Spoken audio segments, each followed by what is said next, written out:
Radhe Radhe everyone. आज की video में मैं आपको अक्षय तृतीया की बहुत सरल पूजा विधि करके दिखाने वाली हूँ। पूजा का शुभ मुहूर्त क्या रहेगा, अक्षय तृतीया कब है और पूजा कब करनी है, इस पे चढ़ाई हुई सामग्री का हमें क्या करना है, चौकी कब उठानी है, इनमें से कौन सी सामग्री उठा के हमें अपने घर के तिजोरी में रखना है। देखिए, कहा जाता है कि आज के दिन जो भी आप कार्य करते हैं उसका कभी क्षय नहीं होता है। देखिए, सबसे पहले तो बुरे कार्य को आपसे बचना चाहिए, डरना चाहिए। कहा जाता है ना, मैंने आपको बताया ना कि जो भी कार्य करेंगे उसके कई गुना होके आपको फल मिलेंगे। तो आज के दिन आप पुण्य, दान, धर्म, पूजा पाठ, मंत्र का जाप जरूर से जरूर करें, आपको कई गुना का फल मिलेगा। तो देखिए, यहाँ पे हमने घर के एक साफ जगह चुन लिया है। उत्तर और पूर्वी दिशा में आपको ये पूजन और चौकी का जो चौकी लगा लेंगे। चौकी पे पीले और लाल रंग के वस्त्र बिछा लेंगे।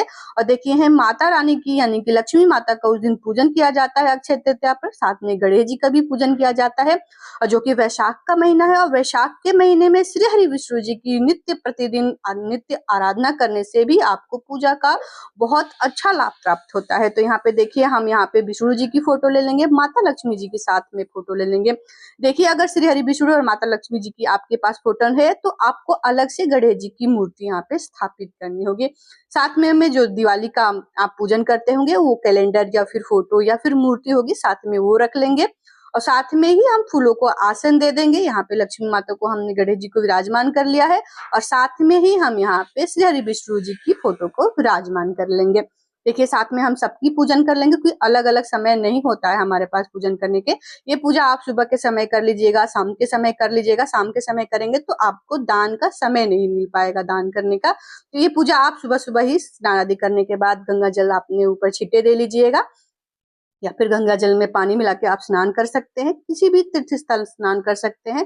तो देखिए, कलश स्थापना करना चाहिए, क्योंकि माता लक्ष्मी जी का पूजन है।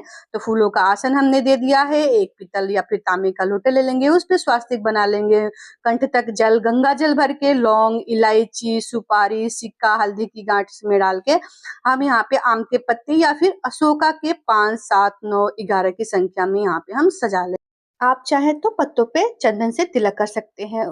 कलश के ऊपर हम पूर्ण पात्र रखेंगे, जिसमें हम या तो जौ रख लेंगे या फिर गेहूं रख के कलश की हम स्थापना कर देंगे। देखिए, यहाँ पे हम कलश की स्थापना कर लिया है। उसके बाद देखिए, हम अखंड दीपक जलाएंगे। उसके पहले हमें सभी को भाव स्वरूपी जल के छींटे देते हुए हम स्नान करा लेंगे। अगर आपके पास विग्रह विष्णु जी की, माता लक्ष्मी जी की, गणेश जी की मूर्तियां हैं, विग्रह हैं, तो उनको कच्चे दूध या फिर पंचामृत से स्नान कराएं। उसके बाद देखिए, हम अखंड दीपक जलाएंगे। तो देखिए, आप पूजन सुबह में कर रहे हो या शाम को करें, हो सके तो ज्यादा से ज्यादा आप अखंड दीपक जलाएंगे तो बहुत अच्छा और शुभ माना जाता है। नहीं तो आप नॉर्मल दीपक भी जला सकते हैं, तिल या घी के। देखिए, वस्त्र स्वरूपी हम सभी को कलावा समर्पित करेंगे। अगर आपके पास जनेऊ है तो श्री हरि विष्णु जी के लिए जनेऊ समर्पित कीजिए, गणेश जी के लिए जनेऊ समर्पित कीजिए, क्योंकि हमने सरल पूजा विधि आपको बताया है। तो आप वस्त्र के भाव के रूप में आप कलावा समर्पित करिए। देखिए, इत्र है तो इत्र समर्पित करिए। आप जो भी चुनरी, आप वस्त्र या फिर कलावा, जनेऊ, सभी में आप इत्र लगाए। और देखिए, अक्षय तृतीया पे जल दान बताया गया है, पानी की चीजों का दान बताया गया है। तो देखिए, आप सिर्फ कलश की स्थापना नहीं करना चाहते हैं, सिर्फ आप मटके का जल दान करना चाहते हैं, तो आप कलश स्थापना जैसे दीपक जलाया आपने, उसको उस पार्ट को स्किप भी कर सकते हैं, एक छोटा सा नॉर्मल दीपक जला सकते हैं। और देखिए, अक्षय तृतीया पे चंदन का विशेष महत्व होता है। लकड़ी का चंदन, लिक्विड चंदन, जिस फॉर्म में भी आप चंदन का उपयोग करते हैं तो बहुत अच्छा माना जाता है। तो देखिए, हमने एक मिट्टी का घड़ा, कोरा घड़ा ले लिया है, जो कि हमें दान करना है। उस पे हमने चंदन से तिलक कर दिया है। आप चाहे तो स्वास्तिक बना दे सकते हैं। देखिए, हमें एक कलश दान करना होता है, तो स्वास्तिक का चिन्ह देख के बहुत सारे लोग घबरा जाते हैं और कलश नहीं लेते हैं। तो आप छोटा सा बिंदु सा आप वहां पे तिलक कर दीजिएगा चंदन का। बहुत जरूरी होता है चंदन का तिलक करके। और देखिए, मीठे जल का दान करा जाता है, तो आप शक्कर थोड़ा सा डाल सकते हैं, 2 चने का दाल डाल दीजिएगा, क्योंकि चने को सोने के समान माना गया है। तो देखिए, हम एक पात्र रख लेंगे, जो कि ढक्कन के साथ आपको कलश जरूर लेना है। कलश वार के अनुसार आप जरूर ला के रख लीजिएगा। और देखिए, जल से भरे मटके का दान किया जाता है, और पानी वाले जल वाले फल का दान किया जाता है, जिसमें खरबूजे का उस दिन विशेष महत्व बताया गया है कि विशेष खरबूजे में ज्यादातर पानी पाया जाता है और वो मीठा भी होता है। तो इसलिए खरबूजे का दान का विशेष महत्व बताया है मटकी से जल भरकर। और उसके बाद देखिए हम उस दिन धन पोटली बनाते हैं। धन पोटली बनाने के लिए 5 कमल गट्टे ले लेंगे, 5 गोमती चक्र ले लेंगे, 5 यहाँ पे हम कौड़ी ले लेंगे या फिर 2 कौड़ी ले लीजिएगा, आपके पास है तो 5 रख लेंगे। हल्दी की गांठ 2 रख लेंगे, अगर 1 है तो 1 रख लीजिएगा। और देखिए यहाँ पे हम 2 लौंग और 2 इलायची रख लेंगे। आप चाहे तो यहाँ पे धनिया भी रख सकते हैं, पीली सरसों रख सकते हैं। मेन पूजा है जो कि हम जो भी दिवाली और धनतेरस पे जो पूजा करते हैं सेम ठीक उसी प्रकार से हमें ये पूजन करना जाता है। बस पूजा का कुछ सामग्री बदल जाती है। यहाँ पे जो भी आप सोने चांदी की चीजें लाए हैं उसको साथ में हम वहाँ पे पूजन कर लेंगे। और देखिए धन रखा जाता है, धन पोटली में धन भी बांधा जाता है। धन कैश हो, ज्वेलरी हो, प्रॉपर्टी हो, जो भी आप सामान रखते हैं क्योंकि उस दिन शुभ कार्य भी किए जाते हैं तो साथ में हम उसको भी रख देंगे। और देखिए माता लक्ष्मी जी का वास शंख, शंख और श्री विष्णु जी को अति प्रिय है। वैशाख का महीना है, शंख में माता सरस्वती जी का वास बताया गया है। तो अगर आपके पास शंख है या फिर नया शंख लाए हैं तो साथ में उनका भी पूजन कर लेंगे। यहाँ कमलगट्टी की माला है जो कि माता लक्ष्मी जी को अति प्रिय है, तो कमलगट्टी की हम यहाँ पे माला रख लेंगे। या फिर आप उस दिन माला लाए हैं तो उसको अच्छे से धो के साफ करके यहाँ पे हम कमलगट्टे की माला को जागृत भी कर सकते हैं। सभी को हम यहाँ पे पुष्प समर्पित करेंगे। गणेश जी को पीले फूल, लाल फूल, माता लक्ष्मी जी को लाल पुष्प पसंद है, श्री हरिविष्णु जी को पीले फूल पसंद है। और यहाँ पे हमने सभी को फूल समर्पित किया है। देखिए अक्षय तृतीया पे चंदन का विशेष महत्व बताया गया है, तो आप जब भी खरीदारी करें तो उसमें चंदन ज्यादा से ज्यादा होना चाहिए। अगर ठाकुर जी है तो उनकी भी चंदन सेवा की जाती है। तो देखिए हमने सभी को यहाँ पे चंदन का तिलक लगा दिया है। देखिए अक्षय तृतीया वाले दिन आपको सोना चांदी खरीद सकते हैं, अगर नहीं खरीद सकते हैं तो कोई पीतल की चीजें खरीद लिए। अगर पीतल की चीजें भी नहीं खरीद पाते हैं तो उस दिन आप चावल खरीदे, चने की दाल खरीदे, क्योंकि देखिए अक्षय तृतीया पे सोने की तरह ही चने की दाल को सोने का ही रूप माना गया है। उस दिन आप चने की दाल को दान भी किया जाता है, तो आप चाहें तो उस दिन पीली सरसों खरीद सकते हैं, वहां पे चावल खरीद सकते हैं, दाल चने की दाल खरीद सकते हैं, चंदन खरीद सकते हैं, धनिया खरीद सकते हैं। तो देखिए यहाँ पे हमने चने की दाल रखा है, चने की दाल को सोने के समान माना गया है, तो आज के दिन उनका पूजन भी करेंगे और इसका दान भी हम करेंगे। तो जो भी दान सामग्री है आप एक जगह रखिएगा। अगर ये आप दान के नियत से रख रहे हैं तो आप दान के नियत से रखिएगा।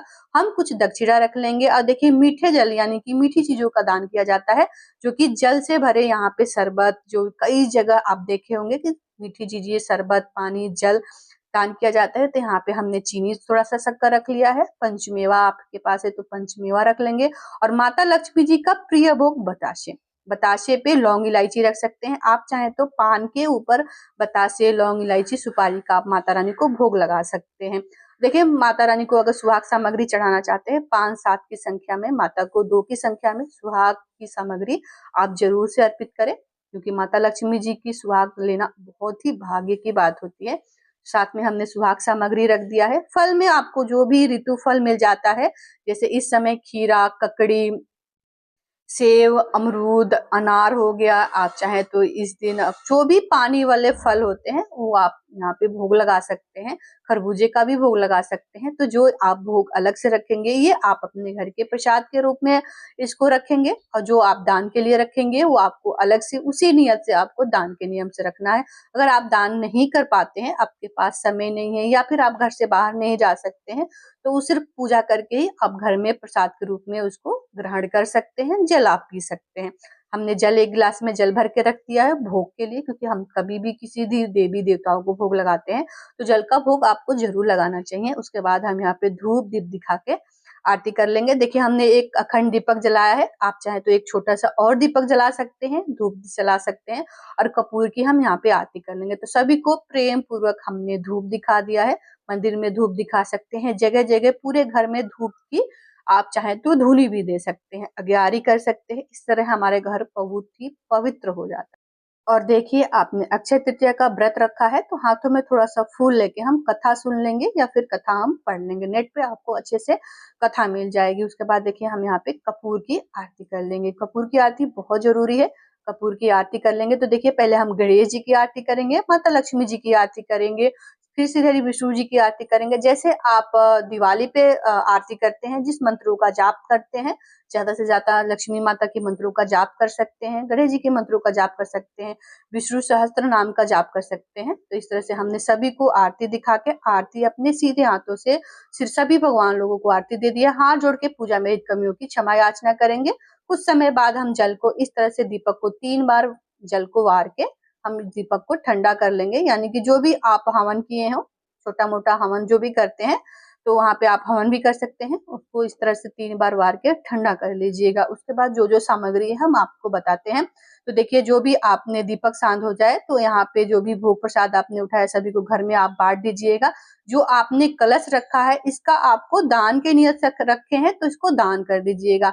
जो भी आप चना जैसे बहुत सारी चीजों का दान, चप्पल, छाता, कंबल, कपड़े, जल, जो भी इत्यादि, जो भी आप अपने सामर्थ्य के अनुसार, जितना आपका सामर्थ्य है, आप जितने देने योग्य है, वो सभी चीजें जो किसी भी जरूरतमंद को आप दे सकते हैं। या फिर कब कोई मंदिर में जाके ये सारी चीजों का दान, किसी भी पंडित जी को आप ये सारी सामग्री दान कर सकते हैं। पूजा के कुछ समय बाद ये चीजें आपको उठा लेनी है और आपको मंदिर में या फिर किसी भी जरूरतमंद इंसान को यथासमर्थ आप दक्षिणा भी रख लीजिएगा इसमें। और जो आपने धन पोटली के लिए बनाया है, धन पोटली कैसे बनाते हैं मैं अपनी अगली वीडियो में बताऊंगी, क्योंकि वीडियो बहुत लंबा हो जाएगा। और जो भी आप दीपक कलश, आपको चौकी यही ऐसे ही रखनी है। 19 तारीख को यानी कि 19 अप्रैल को अक्षय तृतीया का पर्व बनाया जाए। 19 तारीख को आपको ये सभी पूजा विधि विधान से आपको करनी है। 19 तारीख को आप चाहें तो सुबह में पूजा कर ले। देखिए, शाम के समय राहु काल समय शुरू हो रहा है, तो आप उस समय कोई भी अच्छे कार्य नहीं कर सकते हैं। अक्षय तृतीया 5 बजे से पहले सभी आपको जो भी मांगलिक कार्य करने हैं आप अच्छे से कर सकते हैं, क्योंकि जो भी है वो, जो भी मांगलिक कार्य करना वो बंद हो गया है। आप उस दिन सारे मांगलिक कार्य कर सकते हैं। और देखिए, चौकी आपको ऐसी कर रखनी है, शाम को यहीं पे धूप दीप दिखाना है। अगले दिन यानी कि 20 तारीख को आपको ये चौकी उठानी है। यहीं पे धूप दीप दिखा के माता रानी को भोग लगाएं। भोग में आप बताशे का भोग लगा सकते हैं, जल का भोग लगा सकते हैं।